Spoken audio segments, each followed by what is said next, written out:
আসসালামু আলাইকুম ওরহমতুল্লাহ। আজ আমরা পাঠ করব কোরআনের একটি অসাধারণ সূরা, সূরা আদ-দুহা। এটি একটি মাক্কি সূরা, আয়াত সংখ্যা 11। চলুন শুরু করি আল্লাহর পবিত্র বাণী তিলাওয়াতের মাধ্যমে। বিসমিল্লাহির রহমানির রহিম। পরম করুণাময়, অতি দয়ালু আল্লাহর নামে শুরু করছি। ওয়াদ-দুহা, শপথ সকালবেলার আলোচ্ছাটার। ওয়াল-লাইলি ইযা সাজা, আর শপথ রাতের, যখন তা প্রশান্তভাবে আচ্ছাদন করে। মা ওয়াদ্দা'আকা রাব্বুকা ওয়া মা ক্বালা,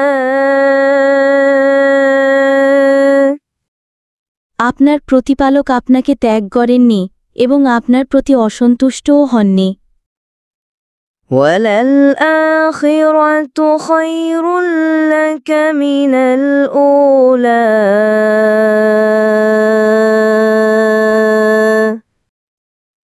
আর পরকাল অবশ্যই আপনার জন্য দুনিয়ার চেয়ে উত্তম।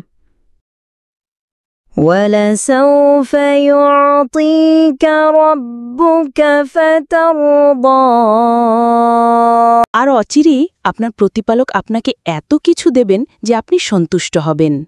আলাম ইয়াজিদকা ইয়াতীমান ফাআওয়া, তিনি কি আপনাকে ইয়াতিম অবস্থায় পাননি, অতঃপর আশ্রয় দিয়েছেন।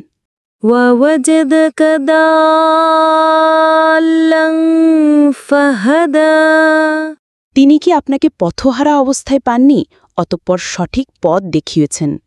ওয়া ওয়াজাদাকা আইলান ফাগনা, তিনি কি আপনাকে অভাবগ্রস্ত পাননি, অতঃপর অভাবমুক্ত করেছেন।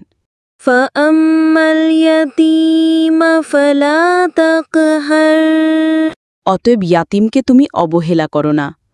ওয়া আম্মাস সাইলা ফালা তানহার, আর ভিক্ষুককে তুমি ধমক দিও না।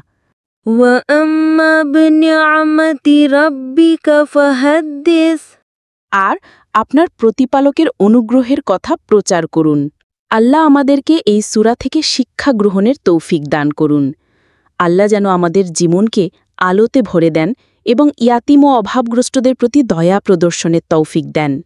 ভিডিওটি ভালো লাগলে like, share, comment and subscribe করতে ভুলবেন না। জাযাকুমুল্লাহু খাইরান।